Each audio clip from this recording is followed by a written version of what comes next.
This podcast is brought to you by Most Valuable Podcasts, saving your day from boredom with the best podcasting entertainment. What's up, Superfans? Ricky Widmer here, along with Sean Anderson. Hey. It's still weird. Yeah, you don't know what to say. I also didn't think you were going into me right away. No, I didn't think you were. I go around like you did. I know, but I thought I had a little bit more time, and I just wasn't expecting just it. Hey, Superfans. Hey. Sean Anderson. Hey. And Dave Oster. Hey, everybody. And this is Superfans. If you're new, this is where we talk about Chicago sports. I can mention that the Bulls are going to make the playoffs, and I'm not going to get hate that, you're a Bulls homer over here. I like that they think we created the Superfans just to hold the Bulls bias over here. It's like, no. We did it because we like Chicago sports. That was 100% my hope. But that was not, absolutely my but hope that to wasn't not our listen to Bulls intention. takes. Like, that wasn't our intention. That was my intention. There was a part of it that's like, Speak for yourself, brother. Two-thirds. If we create it, then we don't have to do Bulls topics on the fast break. That's what it mainly was, so I just don't have to do Bulls topics on the actual podcast. And like for me, I know for me it was like, hey, I like talking about Chicago sports, and we can talk about the Sox and the Cubs a little bit. And the Blackhawks. And the Blackhawks. And I know the Bears topics that we did on the Onside Kick usually got a ton of views, but welcome if this is your first time into Superfans. We got a jam-packed show, going to be talking about some comments made by David Samson, Forland Marlins president, about what Jerry Reinsdorf told him. He basically was on Levitard's podcast, The Mystery Box, right, Sean? Yeah, Mystery I got Box. that name right. Then he was on, it was what, Mully and Hugh? Mully and Hall. Mully and Hall. Yeah. I'm not a 670 guy, so Well, you the should names be. are a a little bit. I got to start getting Why into should he be? 670. Because I worked there. I used to be ESPN was all I listened to in Chicago sports. WMVP, please. But we're also talking Sam, patron's going to be on. Going to be talking about Da Bears. And then we may or may not hit the Bulls on this podcast. You'll have to wait and see at the end if we do. But before we get into it, make sure I'm going to pitch the Twitch channel, twitch.tv/mostvaluable-podcast. If you like basketball, we're going to have a fantasy basketball live stream next week where we're picking our teams, picking the teams with everyone. And also, if you have Amazon Prime, go ahead and throw us your free sub because, as Kurt Schilling once said, why not us? And why not throw that sub over our way? But let's get right into it, gentlemen. And what we're talking about is the first one. It's basically David Samson was on the Mystery Box, Levitard's podcast, and said that Reinsdorf told him, or advised him, I should say, to finish in second place every year because it will impress an organization's fans, but also leave them wanting more. Then he was on 670 The Score, and he explained that comments were made in the anti-tanking context before tanking became an accepted and often praised organizational strategy in the MLB.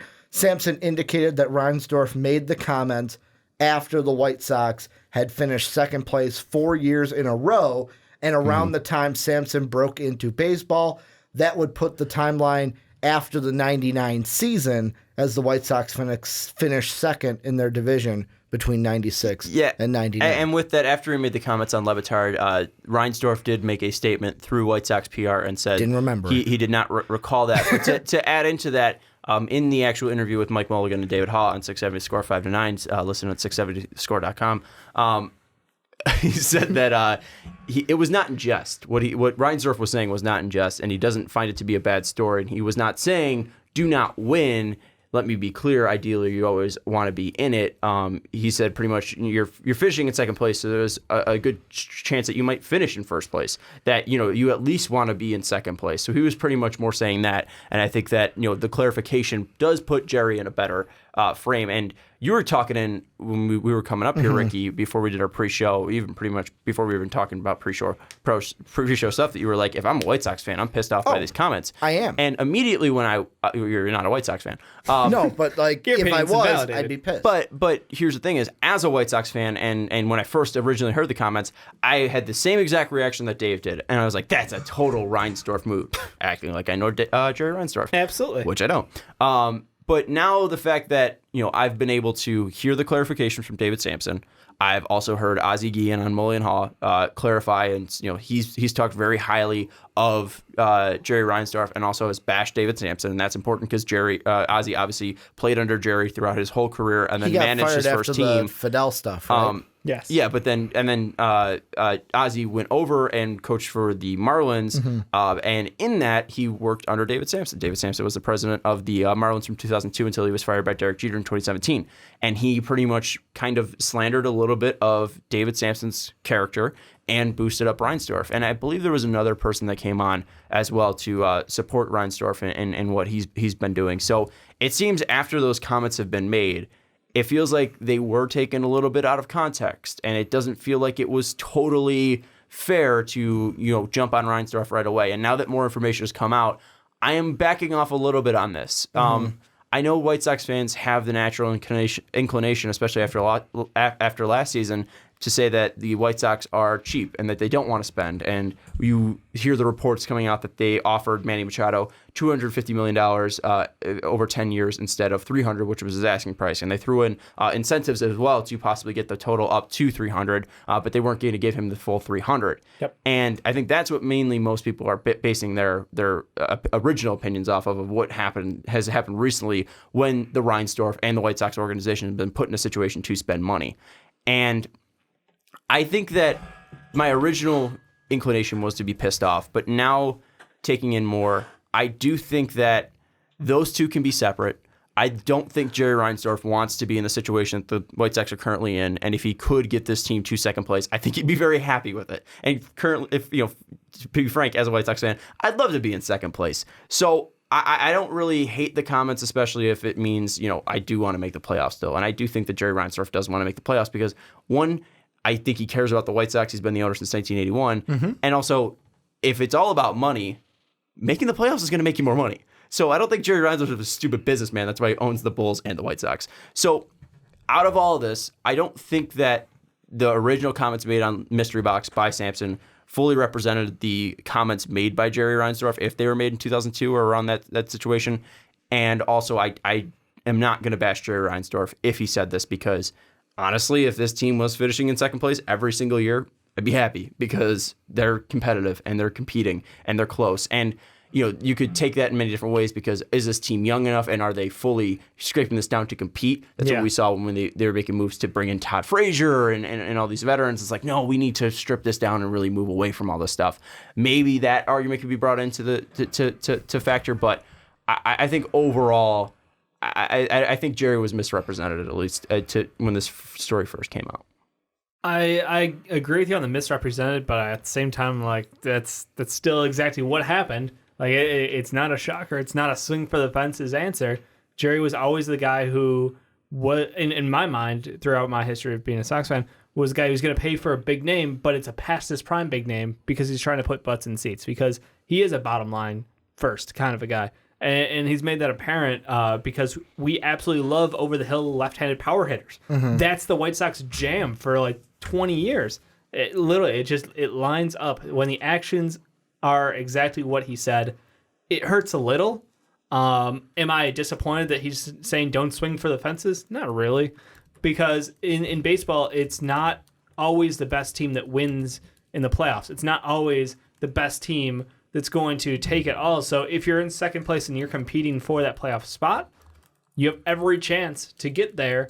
And once you're in, you've got same exact chance as everybody else. So I'm not angry at it. I think I like you said, I wasn't surprised to hear it. It's one of those situations where that lines up. It lines up with exactly what we've seen. And like you said, second place, depending on where the team's at, could be a great thing, could be a little disappointing, could be a sign for change. And it just depends on the circumstances around it. And Ricky, you can jump in after this, but I agree with you, and I think the biggest thing is that if there was no clarifications for this, if this was said and this was heard and we just had this quote along, I'd be like, yeah, Jerry said that. I think you could 100% take that as a fact if we didn't have this clarifications. But after the clarifications, I kind of lean all right, I don't think Jerry meant ill will if he did say these things to David Samson, because it's not really bad advice. Hey, if you're in second place, no one is going to kill you. Exactly. Aim so low that nobody even notices when you don't hit your goal. But I mean, I think that quote can be misinterpreted though, because I think it's really, aim low as in your lowest bar should be second place, because at least that's a decent season. If you're finishing second place in your division, that's at least decent enough, Right. where you still have that top end of going to being the first first in your division, going to the playoffs, and we obviously have seen so far in this playoffs alone in the MLB that anything can happen once you reach that spot. Mm-hmm. Yeah, I mean, I don't know. I'm on a different side of it because of if I'm looking this year, especially what happened to my team this year. Yeah. We're like, look what happened to the Cubs. We finished technically third, but like we were so close with the Brewers that basically both of us finished in second behind the Cardinals. And look what happened. Our manager, who won us a World Series not even 3 years ago, who isn't a bad manager, got canned for it.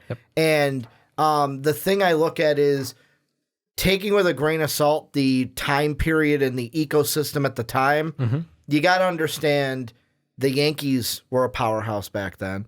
The Indians were a powerhouse in the AL Central. So it's like I look at it and just the 4 seasons that they mentioned that the White Sox finished second. You had the 1996 season where let's see. Oh no, I'm looking at 97. The 96 season they finished second behind the 99 win Indians. They had a chance to be the wild card team. They finished 3 games behind Baltimore, but they weren't. It was every season after that where that wild card was lesser and lesser. The Red Sox won it one year. The Yankees got the wild card the other year, but the Indians were leaps and bounds Oh, yeah, they were better stacked. than the White Sox. So it's like, I wonder if Reinsdorf... That ended off in the white flag trade, right? I think so. After the 99 year? Yeah. Okay, just making sure. Because the comments were made in 2002, so I don't want to say like, oh, well, he's speaking about that time where maybe Reinsdorf was like, well, of course we weren't going to be number 1, so that's why I was shooting for number 2. But me as a fan, if I had a GM, if I had a president, if I had a baseball operations guy, an owner, where they came out and said, oh, well, shoot for second place. Because, like, I look at it and I go, business-wise, I understand, because then there's hope around the team, and people will still buy in. But then there's a part of me that's like, so we're not trying to win? We're not trying to get into the playoffs, and actually, like, I get what Dave says. Anything can happen in the playoffs, but you got to get to the table in order to win it all. Here's at least where it makes sense for me if Jerry's making the comments. And you can make the argument that, well, this sets an organizational tone for everybody, below him as well. But as an owner, you're trying to be competitive enough where people are interested enough in your product to, fill seats, to make sure that your team's relevant enough where you're making a profit on your team. Makes sense for any owner and any businessman. So for that, it makes sense. And him telling David Samson, who's president, where there's less turnovers in the spots of owners and obviously in presidents than there are in GMs and head coaches, it makes sense to have that mindset, because if you're trying to keep your job and you're trying to make sure that you're looking like you're doing a good job, you're doing that by making money. And that's for presidents and for owners, it's just by making sure butts are in seats. So for Jerry Reinsdorf to tell David Samson that, I think it does make sense from a business sense. And I think that is decent advice for at least those guys in the positions that they are to make those comments. Now, if it's the GM coming out and saying, yeah, we'll shoot for second place, well, yeah, I'm going to fucking kill Kenny Williams for that. Or if it's Rick Hahn coming out, I'm going to kill, I'm just saying, because Kenny was the GM for such a long time. Yeah, no, and when you think of White Sox baseball and It's Kenny the Williams. lead, it's Kenny Williams. Yeah. Or if Rick Hahn did as well. If they we're shooting for second place, I'm gonna kill him. Like Kenny kept his job selling because second place. Yeah, I mean, it was a 15-year run from 90 to 2005, where they were second, third. I think they were only third 3 times in that 15-year stretch. But even then, they didn't finish below third. So I do think that at least from a head of an organization like Jerry Reinsdorf make those comments, I think it does make sense. See, there's in a private conversation, like that's the thing. It's what's the context of the matter, because like we were not joking around, but like we were talking about with the whole China situation with Daryl Morey speaking publicly. It's like, what do you want to publicly represent you versus what would you say behind a closed door? And I think this is a comment where he means no ill will by it. He's trying to give advice to someone who's got an opportunity in front of him. And this is what's worked for him well up to this point in his career. So why not share that information with someone? Publicly, I agree that it's like, yeah, that might piss off some of the fan base who's like, you should always aim for best, never, don't accept anything less than success and greatness. I get that on the outside, but because as a fan, you want your team to win the World Series. That's what you hope for every year. To even into that, to delve into the context as well. I've never heard Jerry Reinsdorf speak. I don't know if Jerry Reinsdorf's a funny person or not. But what if that was also a comical thing where he was just like, oh yeah, just finish in second place, you're gonna be fine. Like if that was sarcasm or just like oh, what's your best advice? Hey, at least at least finish in second because you'll at least keep your job. Like if it's a joke, then even then I'd understand. It's a private conversation that's made public. It's a tough spot to be in if you're Jerry. I think that's why he's not speaking publicly outside of the one statement. So I understand your point of, fans want to win the World Series. 100%. That's not everybody's thought process. Like if Jerry Reinsdorf's thought process of I want to make money on the team that I own, that I 100% understand. But I think that also to that, like if he's a good businessman, he knows the most money that he's going to make is off of winning a World Series. It shows in 2005. That was the highest or I think it was that caused the highest attendance because next year that's when the Sox really started picking up attendance in 2006. That's going to produce the most attendance and the most monetary gain that you can get out of your franchise. So I don't think Jerry Reinsdorf would be upset at a World Series. Well, so I don't know if his mindset is let's not win the World Series. There's also another thing I think played into this too is. Let's say I'm not going with the tongue-in-cheek approach that you said maybe it's like that. I'm assuming, let's say it's a serious statement that he made to Samson. The thing that the White Sox have to worry with and had to worry about when you're talking about making money is you got another team in town. And no, I know you shrugged. The Cubs were bad then. I get it. It doesn't matter that they're bad because it's never been Cubs versus Sox when it comes to attendance. But what I'm saying, the Sox have been who they are for however long. But if he wasn't finishing in second, look at the team right now. Where you guys talk about how games are so cheap and tickets are this cheap, and great. You look at White Sox games and it's like, wow, there's a ton of open seats. I'm sitting here going. I haven't been to it, and I'm not complaining. I haven't been to a Cub game. He hasn't been to a Cubs game in a long time. No, I'm not going to pay that much money. I'll watch them on TV. But now I'm still supporting the team, which I don't care about. I'll incredibly pay for douchey move. I mean, when you get good, the Yankees have their own network. You're not the Yankees. When you get to a certain level, you expect that. We got one. We got one. You guys aren't even in the same league. No, I'm not saying we're in the same league as the Yankees, but I'm saying network-wise, that's the goal for teams. You got one, and you got all full of themselves. To get a network to Northsiders to get that income in. Technically, they do have more than one. Technically, so I will back you up. You have more than one. You have one in the last 108 years. The point I'm trying to say, Dickbag Dave over here, I'm just saying, tries to make this I'm mentioning the North versus South. But I think Ricky's point is that the teams that have networks are the Yankees, Dodgers, and Cubs, and that's because of the status that they have when it comes to national outlook. They are the biggest teams right now in baseball. Look at college football. Are the Longhorns right now fighting for a national title? No, but they've got their own network. Right. And I know college football is different, but my point being is. I think that having another team in town played into it because when we talk about baseball, what do we talk about most? It's a very regional kind of sport. Yeah. Where it's like if, let's say, you're from Toronto, you're a Blue Jays fan because that's the team that you grew up with, and you know what? When it's on TV, all the games are on TV. Am I saying you can't be like Jake, who he's a Philly guy, but he's a Yankee fan? No, some of those Saints happen. Fan. He's a weird fellow. But baseball is the most regional of all the fan bases, and you got two teams in town. So it's like, hey, you know what? We got to get in that second place so fans come to our games. I know that the Cubs had the lovable loser thing, and it was like I never felt like Cubs games were like, wow, there's nobody here. But it's not. It was never like it is now, where it's like ticket prices are so high and it's so hard to get. But if you look at historical Cubs attendance versus Sox attendance, the Sox have had more. I would say, right? What? Or am I thinking the other side, the level of losers? No, the Cubs historically, year over year.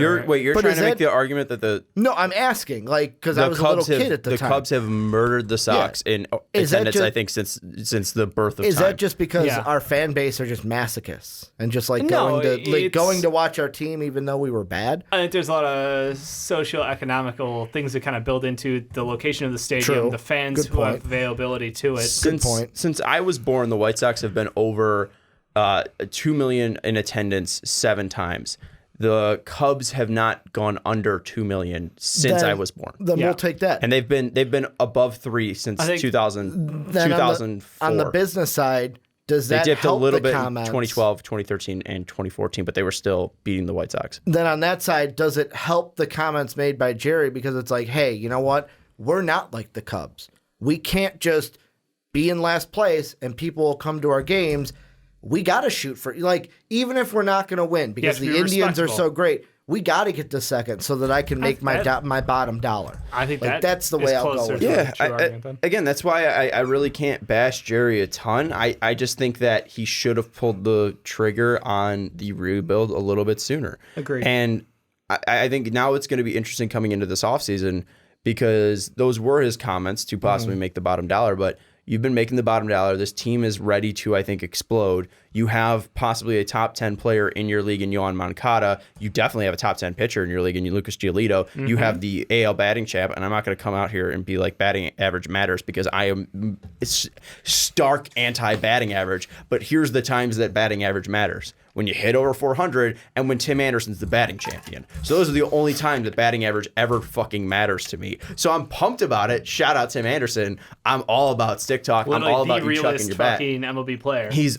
ice cold. Make the Love game that fun dude. again. That guy's awesome. But yeah, you got the batting champ. You got the RBI champ again. Two stats that do not matter. RBIs are Jose Abreu is not the most clutch batter in the league. Come on, get out of here. But you do have pieces that can explode, and you have Kopech coming off Tommy John. You have hopefully Ronaldo Lopez. He showed some sparks in the second half. You obviously have Dane Dunning coming off of Tommy John, but he was a big pickup as well. But you also have a ton of money that you can spend, and Anthony Rendon's available, a 6+ WAR player who just had a season of 1,000+ OPS. You have the ability to possibly add on 2 starters, and if you want a big guy who's been pitching in playoff situations, you can go out and get Garrett Cole. Now, it's really about if those guys want to come here, but you do have the money to be competitive. And if the It biggest thing helps that you were in talks with Manny, and I'm going to say Manny. I don't know how serious the Bryce Harper talks were. The Machado was more serious than Harper, without a doubt. We heard more about Machado and there being an actual deal from the White Sox coming out from them. They definitely made a play, and you could see that from the moves of bringing in Yonder Alonso and John Jay, guys that he is close with, obviously through marriage, and then obviously just through friendship. I was going to say, is it John Jay? Yonder Alonso is Manny Machado's brother-in-law, and John Jay is their friend. But yeah, but with that was a money problem. But was it a money problem because they didn't believe in Machado's long-term production and they didn't think he was worth $300 million? And you could see this year that Yohan Moncada was a better producing player this year. He was the number 1 prospect in baseball, so maybe they didn't want to make sure, maybe they just didn't want to give him that money if they already had 2 guys in Tim Anderson and Yohan Moncada that they believed in. And if he signed, great, that's gravy on top because he is better than the second baseman that we have right now. We can move Moncada to second, keep him at second or whatever, instead of moving him to third and keep Manny at third, or we can move Tim out to center field. But how much is that going to worth and hurt us in the end? Yeah. So I don't really blame them if that's the decision of, hey, this is why we don't give him $300 million. If the White Sox go out there and are competitive with offers and are giving the same amount of money to Garrett Cole as whatever team he signs with, and Garrett Cole signs with that team, let's say the Angels, because that's his hometown team, I can't bash the White Sox. I just want them to be competitive with their offers. But if we short an offer again, then I'm pissed off, then and then I'm taking year after year. Yeah, then I'm taking these comments a little bit more seriously. That Jerry doesn't believe that this is a team that Jerry just wants to shoot for second. He knows they're good enough to get enough people in and win enough games through the regular season. So that would be my biggest concern if he does that. No, I agree. I think it's going to take a show of spending to prove that this isn't who he is and this isn't what he'll be remembered for. Then I'll ask you this, White Sox fans in the room. Do any free agents come? Do any? I want to say big free agents, but I'll say notable free agents. Too early to tell. I wouldn't be shocked if they were if the Nationals win the series, Rendon stays with the Nationals. That's not 100% true. Because if Strasburg declines his option, then they're going to have two massive free agents that they're going to need to make the decision on. Yep. So I don't know what's going to happen. I don't know what notable means either. If they want to go out and get bulk free agents to make sure that they fill out the DH spot, the second base spot. Well, Madrigal is most likely going to fill the second base spot, but right field DH and two starting rotation spots are going to be the key for the White Sox. It's going to be, do they want to, get massive depth? If their two starting pieces don't work out, then maybe. So it just depends how they spend that money. But overall, if they spend the same amount of money as what Garrett Cole and Anthony Rendon combined would cost, or a little bit under that, or in that ballpark, I'd be fine with that. So I don't know. It's too early to tell would be my answer on if they sign notable free agents. I'm getting my hopes up, and I'm willing to be crushed at the start of March. Do you think that this offseason is going to be as strange as last one with the lack of spending up front for everybody and the weird holdouts? I said no, but I immediately regretted it. So I was going to say, I feel like winter meetings this year are going to be so hot topic. I don't know if there's as much combustibility, though, with the top guys, because Keuchel was injured, and that played into the reason why he didn't get signed right away, and Kimbrel looked like dog shit in 2018, and he continued to look like dog shit in 2019. But so those were the two reasons why those guys didn't get signed right away. Even overall, Bryce Harper didn't sign until very, very late. But he wasn't getting what he thought he was worth, and he waited out and got the money. So that's what I'm saying. Do you think that's going to happen for these big names this I offseason? think so. I don't know. The original report came out and said that Rendon was offered by the Nationals 7 years, $215, and that's definitely not in the ballpark of what he's going to get. So I was saying that would be an extremely team-friendly deal. But that's an original report. We don't know when that offer was made. Oh, okay. So if that was what it was before the season, and that's that could be their starting bid. So really, I don't know what it's going to be. It's all negotiations. It's all they can come back and be like, we want 7,300, and then it goes to 7,225, and it goes to 7,275, and they're like, what about 6,260? Ooh, that's a lot. I know. But no, I think it could be anything, and if guys hit what they want or in the ballpark of what they want, they'll sign. It just depends on how quickly they want to do that. I think the biggest thing is that there's going to be more competition because there's probably going to be less money than $300 million going to two players. Yeah. The guys that are going to get that type of money, probably the biggest free agent this year will be Garrett Cole. I think he's probably going to be the most impactful, and we just know that pitchers get paid less than guys with bats because they have more combustibility when it comes to Tommy John and stuff like that. Also, the impact of an everyday player versus a once. Exactly. Yeah, a guy who's going to pitch you, once every 5 days. Yep. 2 years ago, it was JD Martinez that held out, right, before he signed with the Red Sox? Yes, because he wasn't getting what he wanted, and he still really didn't get what he wanted, and now he's got the ability to opt out, and he could possibly be a free agent the White Sox are looking for. So thanks for rigging him in, because he could possibly be our DH. This is where you guys come in. Let us know what you guys think down below about the comments made by Jerry Reinsdorf, but also what this kind of morphed into of the White Sox. What moves? Is it going to be moves that stick around with these comments to where, like Sean said, then it's like, oh, maybe I believe them? Or do you think the White Sox are actually going to get some moves? White Sox fans, what are you guys thinking down below in that comment section? And let's move on into our next topic, and it's a great one because we're welcoming in one of our beloved patrons, Sam, into the podcast to talk about Da Bears. And before I welcome Sam in, if you want to be a patron and join a Superfans podcast or any podcast on MVP, or even be in the Discord with our great Patreon family, and basically be in the conversation in our Discord group 24/7. 24/7 access to everybody. Patreon.com/mostvaluable podcast. Anything you can do. $1 tier get you access to the Discord. $5 gets you, you can basically suggest topics to the podcast. And then the $10 tier, you get to join the podcast talking about what you would like to talk about. And Sam, first off, I got to ask, how you doing tonight as we are recording this on a beautiful Thursday evening? Just not a fan of the storm humidity the past day, but just showered, so I'm feeling super refreshed. Yeah, these storms are, I hate whenever it rains because as a fat guy, the humidity just sticks to me, and I sweat, and I'm a sweater, so it's just uber bad for myself. But we're going to get in talking about Da Bears entering the bye week. We are now 3-2 coming into our bye week. This last game in London, not the greatest of games, losing to the Oakland Raiders. I know when Sean and I talked about it, I picked the Bears to win. Sean picked the Bears to win. It was not a good outcome for the Bears, so I want to start there with going into the bye. We're going to talk about where the team stands and everything, like kind of basically how Sam said, we're going to vent here in the bye week.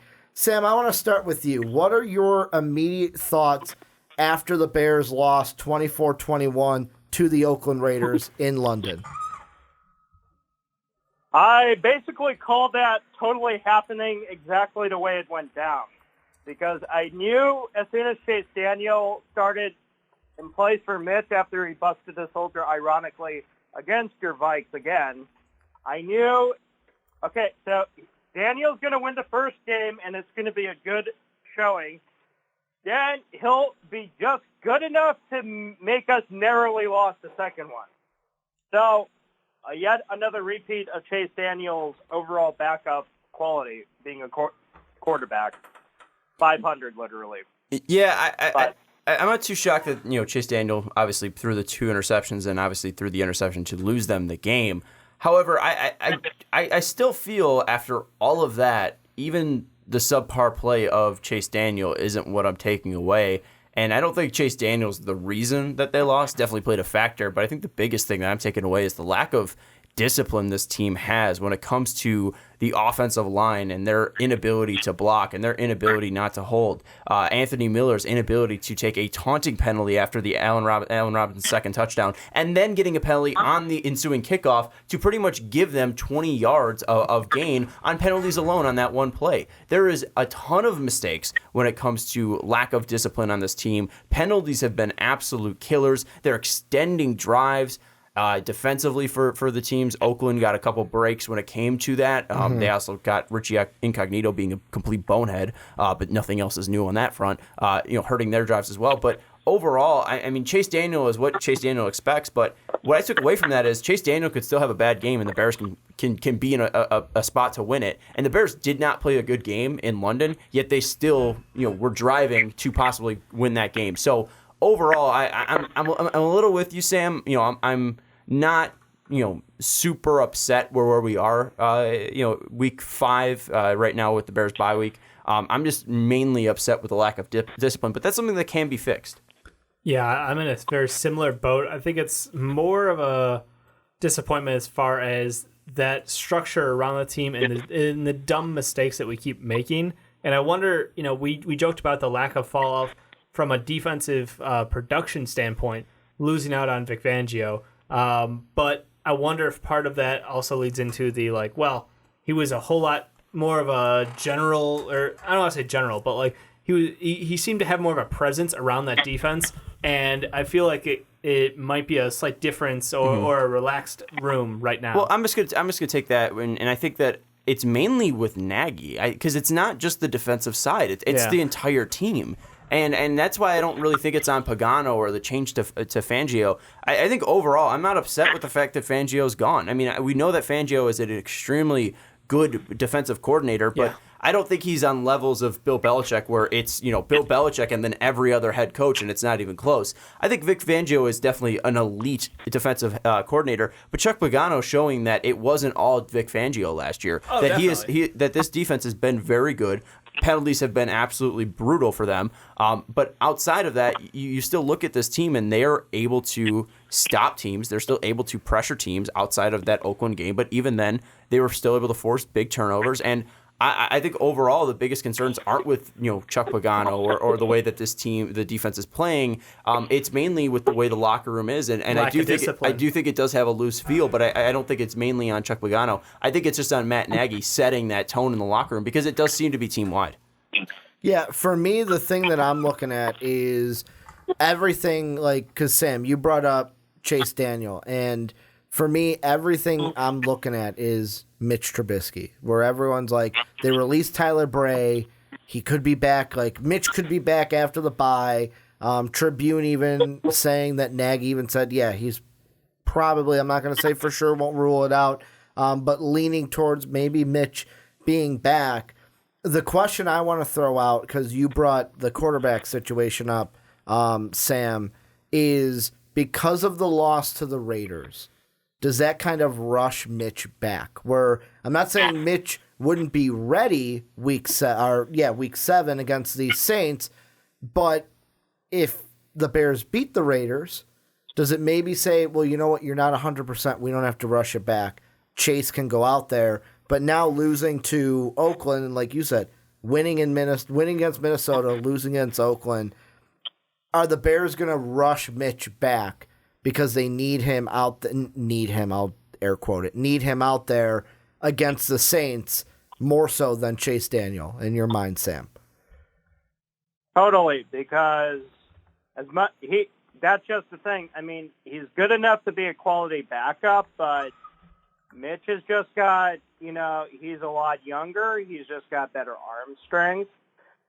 He can use some better vision, frankly, at times. But there are just a lot of stuff he can do as a QB right now that, frankly, that Chase isn't exactly up there since he's in his, mid-30s. No, you're completely right. And then I'll ask you guys this, and anyone can kind of take it, is, are you worried coming out of the bye? Because I'm even just going to bring up the next 5 games. Yeah, drop our schedule in there. The Saints, the Chargers, both of those are at home. Then you've got the Eagles on the road, Lions at home on Dave's birthday. Happy early birthday, Dave. And then the Rams in Los Angeles. And here's what I'm kind of thinking. I'll give you my thoughts before we'll go to one of you, probably Sean, here's the thing I'm thinking.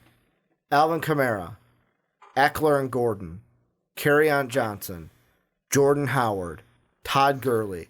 The one thing I mentioned when we did the Raider preview was if Josh Jacobs has a good game, it's going to be bad news Bears. The reason why he had a good game, though, was because of the presence that the offensive line for the Raiders have. And the thing that the Chargers don't have, the thing that the Saints do not have, the thing that the Rams do not have, and I forget the other team that you threw in there. Eagles, the Lions and Eagles. Yeah, maybe the Eagles do. But the Lions do not. But the Eagles' offensive line has been bad, too. The only team that they've had success running the ball against is the Packers, but everyone has.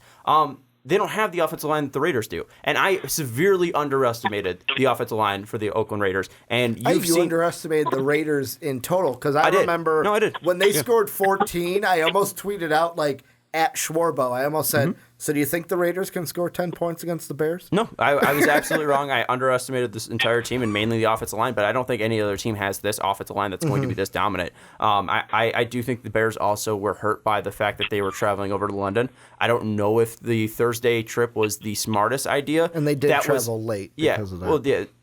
The Raiders went over there right away. Yeah, that's what I was saying, the Thursday travel day. Yeah. The Thursday travel day, I don't know if that's really the reason why, and I'm not going to doubt it because I don't know what it's like to do that trip. I've never gone to London. I've never played football, so I don't know how to combine those two. But Matt Nagy did say that through his prior experience, that was what worked best for him. So I don't blame him for doing that and him making that call. So overall, I don't know if that was a thing, but it definitely is possible that they were jet lagged and not 100%. So I'm not worried about the running backs. You could throw off any name out there. I still would favor the Bears to not allow a 100-yard rusher because you look at what they've done historically, and they've allowed 3 100-yard rushers in the past 2 seasons. So I don't think that I'm going to be... 2 were in overtime. Yeah, I'm not going to be too afraid of these 100-yard rushers or these running backs. I'm mainly going to be afraid of the Bears hurting themselves because that's what I've seen in the first 5 games. Sam, I'll ask you, the next 5 that we listed off, how worried are you as a Bears fan? Are you worried at all? Are you super worried about the next 5 coming up? Saints, Chargers, Eagles, Lions, and Rams. Well, this is a disturbing thing I'm sort of noticing from Nagy probably since, what was it? I think the latter stages of last season and the beginning of the first 5 this year. I think he's starting to he's trying to underestimate, supposedly very bad team matchups. You know what I mean? Mm-hmm. Because it's like Sunday with John Gruden. He's like, John Gruden's nothing but a freaking, clown. Because, watched Hard Knocks and all the AB drama. So he's like, Yeah, he's like totally has no idea what the hell he's doing. They were like 4-12 last year. It's like this is going to be cakewalk. No, you don't. You respect every single opponent you are matching up every week, and you treat them like the legitimate threat that they could potentially be when you get on the field, and you do like a full 3 hours of football with them. The thing is, he underestimated like how dangerous the running backs were, and we just basically got bulldozed and just outcoached by John Gruden handedly. And he was super smug with his dub dancing, as we saw in the locker room. Oh, absolutely. It was highlight of the season for him, probably. But, I mean, it's interesting that you bring it up because, I mean, it usually is a point of contest, like going into a bye week. The teams overlook that final game if it is against an opponent who, they should beat on paper. And I think that definitely plays a role into this because the Bears we've expected for the majority of this year to be defensively just stalwart and offensively good enough to win any game. And I think that could have played a role into it. I'm wondering where the idea that they underestimated the Raiders are. I'm just genuinely curious where that's coming from because I didn't really get that vibe too much from that game. Sam, where were you kind of pulling that from? Like, what did you see specifically that you think that the Bears or Matt Nagy specifically was underestimating the Raiders? No, because I was thinking more about this like after this the Raiders game ended, but I watched like highlights from that late San Francisco game right before I think it was like the third game in December or whatever. I think we won that game still, but it was a lot closer than it should have been last year. It was like 14-9. Mm-hmm.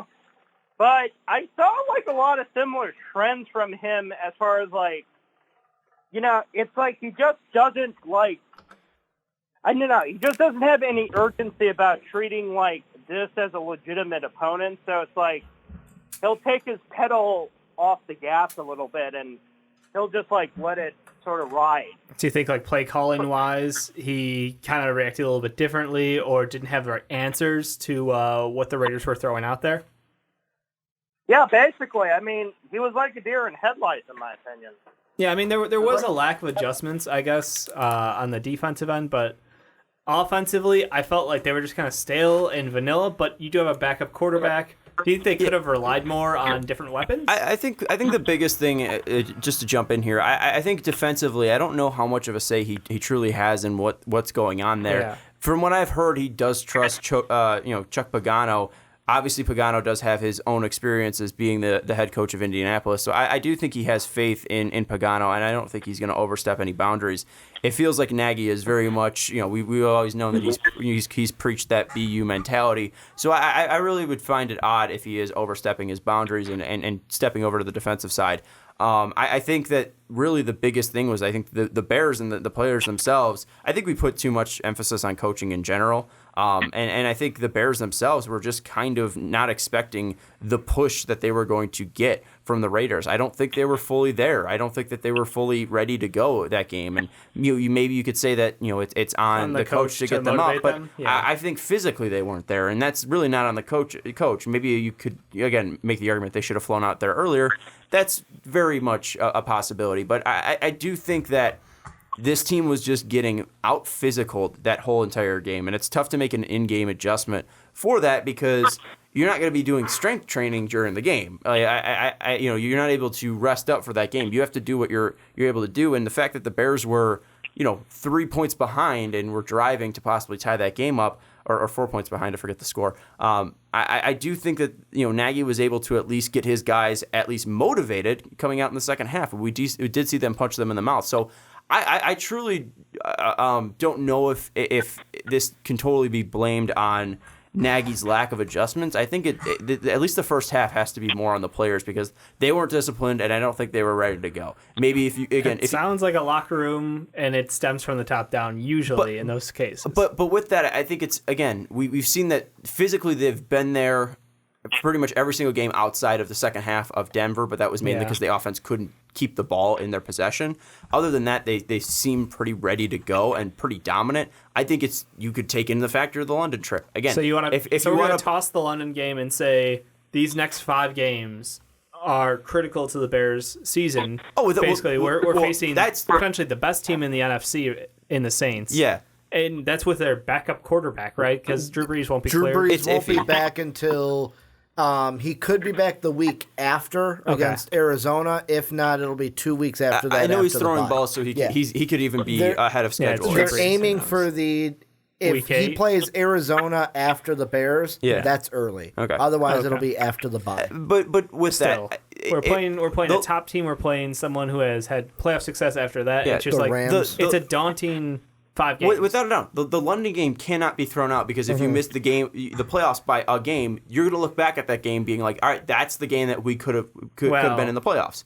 Green Bay won as well. I mean, whatever one you want to pick. But Green Bay, we knew that if Green Bay's a playoff team, you're going to look back and be like, okay, we should have beat the Raiders. Like that was a game that we're heavily favored to win, and you were and whatever. But I think that was something where we should have won that Raider game without a doubt, and I think. Again, if we miss it by 1 game, we're going to look back at that game. But the next 5 games are important, even if we won or lost this game, because these next 5 are against playoff opponents, and you're going to show your true strength out there. I am just, with the Nagy stuff, the biggest thing I think you could blame him for is the offense, because the offense has looked extremely poor. And that's the one thing that penalties I think you can, because I don't think the culture there is 100% locked down and making sure these guys are tightening their shit up. And with offense, I don't think that the line's fully there. Nagy's going to have an interesting choice whether he wants to play Kyle Long or not. And the running game just hasn't been there for the past 2 years, and that's without the line being great like it was last year, or horrible like it has been this year. I do think that that's going to be on Matt Nagy's play calling and the way he's been scheming up games. So.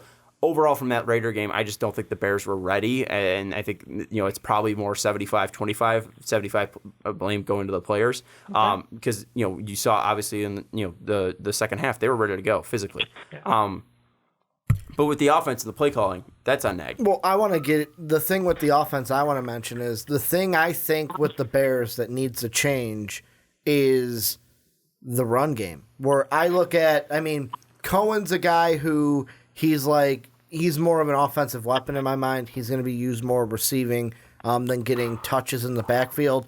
Montgomery is your guy. And for me, it's like he had a solid game, I'll say, against Minnesota, 21 carries, his third most yards that we've seen. Washington and Denver, he had over 60. But, the amount of carries he's getting is very fluctuated, where it's just the last 2, 21 against Minnesota, only 11 against the Raiders. And I look to Jordan Howard last year, and I get that David Montgomery's a rookie, and maybe that's played into it. But, with Jordan Howard, the carries, especially later in the year, were more consistent. And this is a league where I know that it's pass dominant, but you still can't be one-dimensional. Just with that though, the Bears had a lead, so you're trying to milk clock, and that's probably, and they were down in that game against Oakland 17-0. So you do have to at least take the game factor itself, where the Bears were trying to milk clock, and that's why David Montgomery got a little bit more carries against Minnesota. But at the same time, then should the Bears go to the run game earlier when they're not down late in the game? There's times where maybe. And it goes into the offensive game plan. And, Sam, that's what I want to ask you am I crazy for thinking that the Bears should probably run the ball a little bit more? And is this the key to fixing the offense, is running the ball more than relying on Mitch and his arm and the pass? Because I'm just bringing up Mitch because he's probably going to be back after the bye, week 7 against the Saints. What are you thinking, Sam?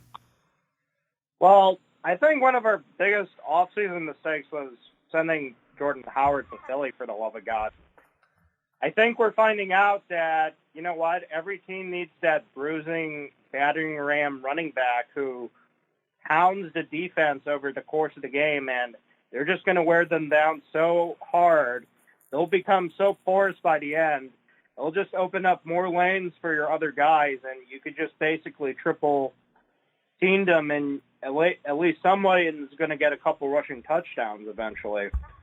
Because if my ideal off-season plan would have been we kept Jordan and Cohen together, and we drafted Montgomery. Could you imagine what a three-headed running back monster that would have been? Yeah, no, I agree with you because of the success we actually saw out of Tariq Cohen based off the work that Howard laid out. Howard was that battering ram. He was the one who softened up the defense. The north-south, like the uphill runner. Yep, and then that allowed Tariq Cohen to find those gaps to make those big plays happen, and that's something we haven't seen out of Tariq Cohen outside of that one kick return this season. Just with that, and he was, and he had the touchdown against Minnesota too, where he was able to get into space in that first and goal. But you're right. I mean, it's been limited plays for Tariq Cohen. I don't know if I'm ready to be like we should have kept Jordan Howard though. And to your point, Ricky, the fact that the Bears weren't running the ball or at least using Montgomery early and often. Their first drive, they threw it to it was a lateral pass to Cohen, so it was pretty much out of the flats. It was designed to get him into space. So that was more of all right. It was kind of a run play, but just throwing the ball, doing that. And then they gave it to Montgomery. He got 1 yard, and then it was 3rd and 6. Not shocking, they passed it. You're trying to get chunks on that play, and they threw it to Montgomery, and he made a great play on that spot. They picked up the first down. Then there was a penalty that pushed them to 1st and 15, so the Bears did pass it, but they converted it, 19-yard pass. And then 1st and 10, they went to Cohen on a pass, and then 2nd and 5, they ran the ball with Montgomery, but then Charles Lano got called for a hold. Then Daniel got sacked, and then they threw it to Daniel. But in that whole drive, out of the 7 plays, they went to Montgomery 3 times. So I think they were trying to get him into the mix. They were trying to run the ball, and when they did, and they got 3 yards and a yard. But there was offensive holding by Charles Leno. So I don't think they were able to really get a running game established because of the lack of ability for the Bears offensive line to seal blocks and to not seal blocks without committing penalties. And we saw Kyle Long get absolutely obliterated. And I think Matt Nagy does need to be a more creative play caller. I think he does need to put his guys in worse situations, because I feel like Chase Daniel holds onto the ball a little bit too long, and I feel like he needs to be able to get Chase back and make quicker decisions to get the ball out of his hands a little bit more, because this offensive line isn't that good. But to even counter that, I just don't know if he's got the quarterback to fully run the system, because we look at what, we talk about Mitch in high regard of being this athletic guy who's got a great arm and is a much more talented quarterback than Chase Daniel. But I'm looking at the plays that Chase Daniel's making, and, obviously he threw that horrible interception, 2 of them. You didn't see the middle linebacker, and then he obviously just totally misjudged what Miller was running on that last one and then overthrew him anyways. But to that point, I just don't think that he's got the right guys, because you've seen Allen Robinson get open on pretty much every single play, and he's not getting the ball on every single play. And I think a great quarterback would be able to force feed him. And Allen Robinson has been eating, and I feel like there's a ton of guys that have just been open, and Chase Daniel isn't able to get the ball out quick enough because of the offensive line, and he's not able to get it out quick enough because he's not seeing the ball, these reads that are open. And same with Mitch Trubisky. So overall, I don't think Matt Nagy's been doing a great play style, but I think you could blame every single person on every single facet of the offense, and you'd be fine doing so. The offensive line has been Swiss cheese at best. They've been very bad. The quarterbacks have not been quick enough in their reads when it comes to Daniels, and have been forcing bad passes. Obviously, the 2 interceptions. The passes Daniels does throw are the safe passes. He's throwing the safety blanket in a lot of the cases. Look at his passer rating. Understand that once he is completing. There's been times. There's also been some he impressive takes a couple, ones. But for the most part, he's working in the bread and butter. He's working easy throws. That's what I want a backup quarterback to do. Where Mitch isn't really doing that, and he's been taking a little bit more shots down the field, but it just feels like those big plays that this offense is designed for haven't been opening up the way that Nagy wants to, and maybe that's just the way that Nagy's coaching this offense, and that's where the problem lies. And if you do want to blame Nagy for all for the lack of discipline, that's fine too. I think the only spot that you can't blame is the wide receivers. Tight ends have been horrible. The best one is the one that you just picked up in J.P. Holt so far, and he hasn't been lights out. And the running backs, like Sam said, Tariq Cohen hasn't been used great. David Montgomery hasn't really had the blocks to open up everything. Mike Davis has been pretty much atrocious. Chase Daniel, like we said, he's a backup quarterback at best, but why is he your guy? Why is he the highest paid backup quarterback at being an undrafted guy who hasn't shown talent at 31 years old? And the offensive line's been bad. And then you can look at the head coach, and you can look at all the offensive coaches as well, and they haven't been rock solid. So I just think that there could be blame put around all this offense. Sam, what were you going to say? I want to propose like a nuclear trade option scenario here. So let's say in the Ricky next is 5 loving games, this, Sam. No, we have to discuss this because I've been reading articles about it, and I'm like, you know what? This is a creative idea, but I think it really has to be discussed on a podcast, frankly.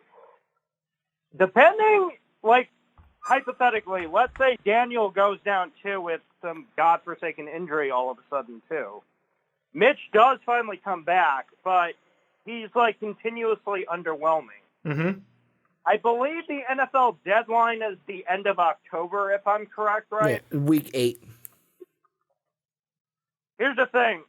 From what I've been reading with the rise of the rookie quarterback over in Jacksonville currently, they've more or less deemed Nick Foles to be extremely expendable, but the other thing I've been researching with their salary cap situation is they are going to be, like, way in the red as of next year. So his contract has just become an albatross that they're desperate to be moving sooner than later. Yes. You are playing right into my hands, Dave Sam. literally brought this up earlier this night. I was hoping that this would come up. Oh, God. I was prepping for it. Nick Foles could absolutely walk in this door and be a better quarterback today than what we have in Mitch Trubisky. And I 100% think that Nick Foles is capable of getting this team to the playoffs, given that he is healthy and has the ability to come in week 8. I am all in on this, Sam. Okay. I don't know what we're trading for. I don't. No. All right, Sam, go ahead. Here's why I'm presenting this, though. Yeah. Our window of opportunity with everyone's current budget contracts are up by the end of the year.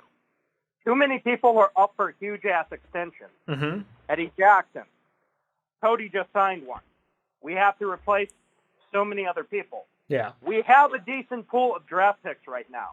The figure is Jacksonville would actually take a lesser package from us, salary matching, of course, to get rid of Foles as quickly as possible. Here's the thing that I'm going to disagree with. Next year, Foles is up for $15.1 million. There is a potential out after that, but there's a dead cap hit of that of $12.5 million. After that, he's got a 2020 option for $14.8, and then his last year of that contract is worth $20 million. Next year, there is already just a cap space of $14.6. So Nick Foles would eat up every single piece of that contract. If you think the only window for the Bears is this year, then maybe you go Nick Foles. But I don't know if he pushes you over the edge enough to be a Super Bowl winning team, and that's what he need to be to make this plan to hit. But I would rather not make that move, see what we have in Mitch, than go out and put $14 million into a Nick Foles who just got injured. We don't know his current health and possibly hurt our future Super Bowl potential as well. And here's the thing, too. We don't have a first-round draft pick because we got rid of that in the Mac trade. I'm not taking that back. I know Josh Jacobs just ran for over 100 yards on us, but I still would rather have Khalil Mack and his contract than Josh Jacobs. So I would really be opposed to that move. If the Bears did make that move, I think it would be extremely short-sighted. I still think there is a window beyond next year. Might not be with every single player in this defense, but Ryan Pace has been able to do everything but draft offensive players. He's been killing it when it comes to identifying defensive talent. So I honestly do think that this window can last longer than this year, and I think trading for Nick Foles would be a mistake. Well, this leads into the final question that I was actually going to ask is, you say if the window is just this year, and the thing that I'm starting to think early on in the season is, when it comes to the Bears, to quote the late, great Denny Green, did we kind of crown their asses? And after last season, it was an easier schedule for the Bears. No lies. This year, a little bit more difficult. The most difficult schedule. Exactly. Whereas we're seeing the 49ers, they're benefiting right now from an easy schedule. Mm-hmm. And they're 4-0.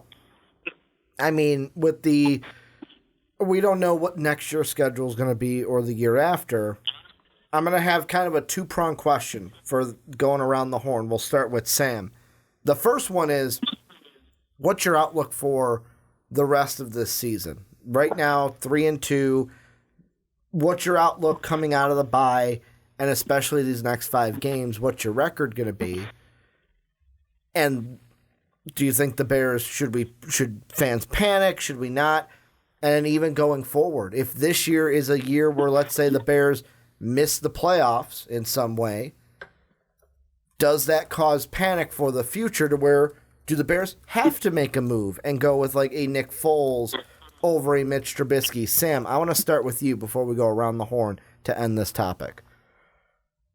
To me, the definition of a successful season, given how ridiculous the schedule we were given, is 10-6 is the magical number. I would be totally happy with like a wild card bout, and if we're eliminated in that, so be it. That's all I want. As long as it's not from a field goal miss, I will tolerate that answer. No double doinks? No doinks at all. No wide rights. That's Tennessee's problem now. Cody Parkey's officially signed, Yikes. as we saw. Ugh. I feel sorry for Marcus Mariota. I don't. They're not making the playoffs, so it won't matter. Yeah. I would say at least. And what was the second part of that question, Ricky? Just outlook for so if the Bears, like, let's say they do miss the playoffs because the schedule is tougher, outlook for future. Do we have to get someone like Nick Foles, or do we stay the course? Mitch is the guy. This offense will work. It was just a bad year. All right, Or do we go for a rookie quarterback again? Yeah, Sam, I don't want to overtake you, so you can answer that part now. Well, it's like I sort of mentioned it on the offside with you guys a while ago. I do want to draft another quarterback, but this is purely just from multitude of team control issues, because Chase Daniel is not worth another $10 million for next year, and he's going to be like, 34 at least or something? 32, I think. Yeah. So my thing is, No, you're right. Get one of He's the going to be 30. older- He's going to be 34, 33. Yeah, so my thing is, get a more cost-effective control guy in the second round, because I know a couple of the better QBs are going to go in in the top 32 team first round, but there's going to be some mid-tier guys who are going to fall down. The thing is, if you can find that hidden gem guy, like, for example, the guy I've been really liking as of late is the quarterback from LSU. Very underrated. Joe Burrow. Burrow. There's no S. Burrow. You Chicagoan. He's from Chicago. I didn't even know that, so... Yeah, Joe Burrow. Yeah, Ricky. No, I was just making fun of Ricky because Ricky added his name is Joe Burrow, and then Ricky added an S, like every Chicagoan does, where they Chase can't Daniels. actually pronounce a last name to save their life. It's not our job. No, but I would draft like a backup quarterback, sort of in the vein of Nick Foles in Philly originally.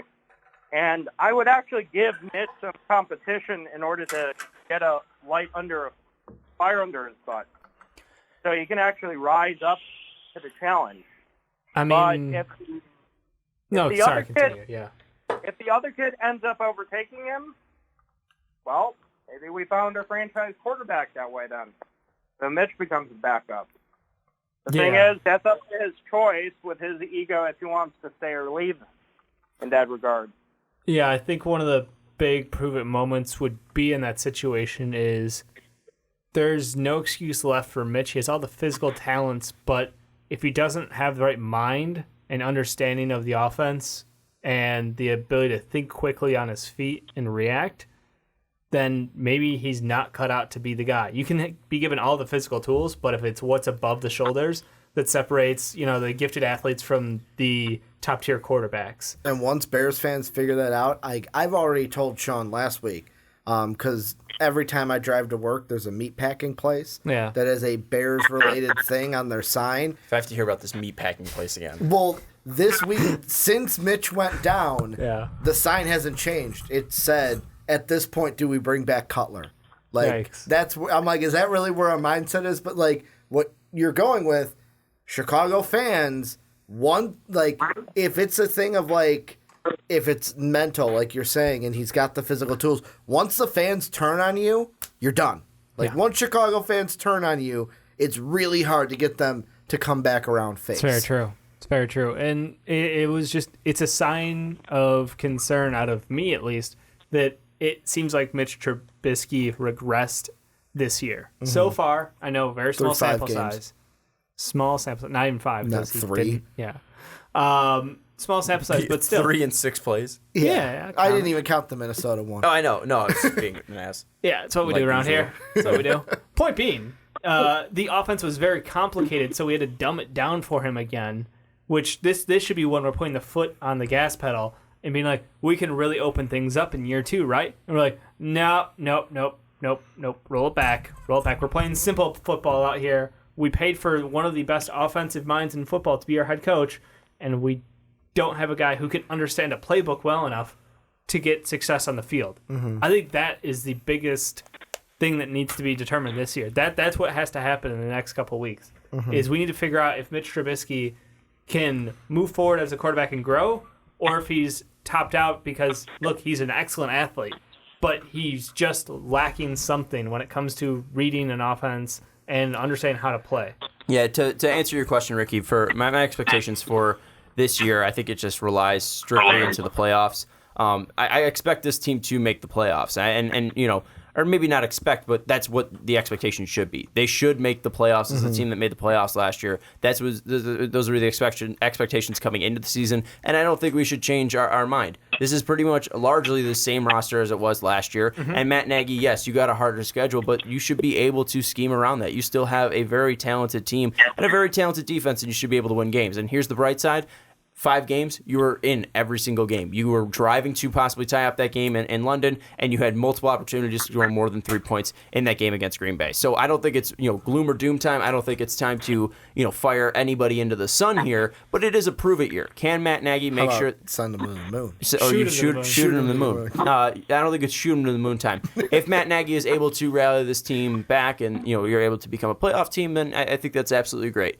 My standing, and if they don't make the playoffs, it's going to be depending how bad it is. Hey, if you're going 9-7 and you miss by 1 game, or you go 10-6 and you barely miss out, I don't think that's, again, shooting the moon time. It's disappointing, but I think we could see where this team would be lacking. And I think you could also see that, hey, you did play the hardest schedule, and the Lions look pretty good. The Packers obviously look good. The Vikings, we beat them, obviously, and stomped them. Yeah. But they're not a bad team. They're not. They're all 4 teams in the NFC North are actually very good teams. At worst, they're average. Yeah. That's a very to find 4 average teams in a division is pretty rough. I don't think we have any great teams.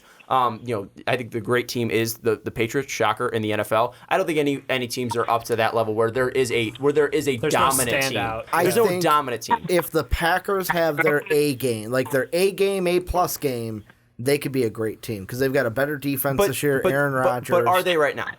I mean, I've seen great games out of them. Are they a great team right now?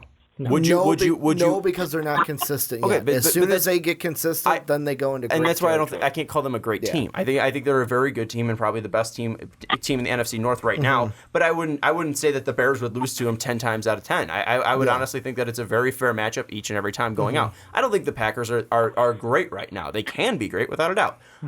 But I think that the Bears can still make the playoffs. I think the expectation still should be that, and it's going to be depending on where this team lands.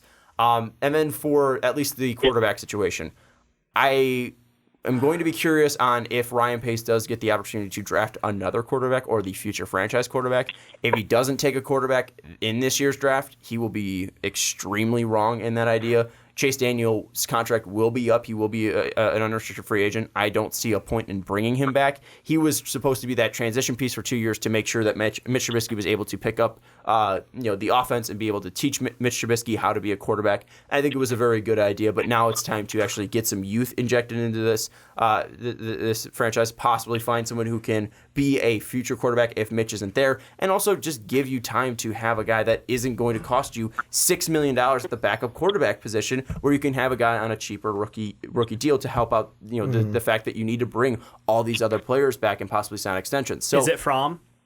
I don't care who it is, as long as it's a quarterback Jake that's Fromm? drafted. That's what I want. Jalen Hurts. Spend some capital. I would love Fromm. Spend some capital on a quarterback. If it's Nate Stanley, I would love it. I don't care which quarterback it is. I just want a quarterback to come out here. So I think that's what I would like to see in this draft this year. I don't think it's time to bring in Nick Foles or Eli Manning or any of that garbage. Let Mitch Trubisky at least finish out this year. We'll see where he is. Maybe he plays okay enough to finish out his 5th year. Maybe he plays great enough to get an extension. I'm not betting on that, and I would probably think that he plays fine enough to play out his final year of his contract. I don't think he's going to get an extension. I don't want him to get an extension as of the play that he's had right now, but I wouldn't be opposed to him playing up. But yeah, the last thing I would want is bringing in a guy that is going to cost a lot of money to be possibly a backup to Mitch Trubisky or whoever is brought in. I don't think there is that next level guy who could jump over Trubisky, and I don't think there is that guy that is going to be deservedly earning way too much money to be a backup quarterback, like a Nick Foles or like an Eli Manning. Mm-hmm. I mean, I sort of answered mine already. So, okay. Sam, what are your thoughts after hearing Sean's take? Actually, I think I read a couple days ago we already gave a call to the Giants about Eli. Yeah, that was a tweet, and that guy is full of shit. The guy who tweeted that guy spelled the word "have" wrong. He left the A out. It was HVE, and also the guy got fired because he's like a huge racist. So he was supposed to work for the Coyotes radio station out in Arizona, and he made like some horrible remarks back in the day, and they were like, "Yeah, this guy can't be on our station." The Phoenix Coyotes did. So yeah, that report was a no fly zone on that one. You were not the only one mistaken by that, though. I trust me. I've done some research into that. It was just like a tweet from a racist ex-employee from that boony radio station that had just blew up on Twitter for the past 3 days, and oh my lord, that is so hilarious to me. Yeah, so hilarious. And I mean, to kind of put a bow on it, I'll just give my thoughts, and we'll end the segment of. To me, the next 5 games are the most important. And I look at it, the Bears are not going to win all 5. It's how many you can win. I think that I would love for the Bears to beat the Saints because my kiss of death, I need the Saints to lose games for them to not make the playoffs. Because, I've never met anyone who roots against their picks. No, I root against it because I've been wrong so many times that I just want it to keep going. Just make better picks. I mean... There's that. Right now, I might have a good pick because Teddy Two Gloves is trying to save the ship, but I don't think they go 5-0 in the next ones. It's, to me, the Lions game will be key, the Eagle game will be key, and then the Charger game. Other than that, Rams and Saints, I think are the 2 that I think the Bears lose. And if the Bears miss the playoffs, I think that the fan base in Chicago, I think Bears fans start to light that fire under Mitch a little bit because that's how Chicago fans are. We overreact to things. When you're not winning, get this bum out of town. And I think that we might hear the beginning of those guys come out of the woodwork like the Roaches if the Bears don't make the playoffs. But Bears fans, this is where you guys come in. Let us know what you guys think down below in that comment section. Sam, it was great having you on. Can't wait to have you on next month. Where a little tease might be talking about White Sox free agency. But let us know what you guys think down below. But that's going to do it for Superfans. What, episode 7, I think we're at? No, this is just for the podcast. Oh. So how I'm going to do it is the Bears segment can just end like it ends. And then this will just be for the full podcast. Right, cool. But that's going to do it here for Superfans. Want to thank you guys. Episode 7, I think this is. I've been putting episode numbers on them, so I think this is episode 7. Thank you guys. It's been a great journey for starting it. Gotta thank Sam. Gotta thank Sam for calling in. I almost thanked Jake, but that was the fast break we did earlier. It's super fun to talk Bears in any context, and the fact that we could talk with patrons, especially Sam, is always a good fans are going time. to be listening, and not just random fans are like, "Why are you talking about the Bears so much?" Well, we like the fucking Bears. And the cool thing too is Sam is a Bear fan, and that's the coolest thing. It's obviously having people support us is super cool, but this whole podcast is about being super fans, and Sam is super loyal to the Bears and is always watching the Bears too, so it's super cool. And the one thing I will say, didn't get to the Bulls tonight, like I mentioned earlier. We'll do a Rick and Johnny. We'll push that one to next week and definitely get to the Bulls. Got to actually get to the Sox this offseason. Cubs, if they hire their manager, it's going to be a lot of fun stuff for the rest of the winter.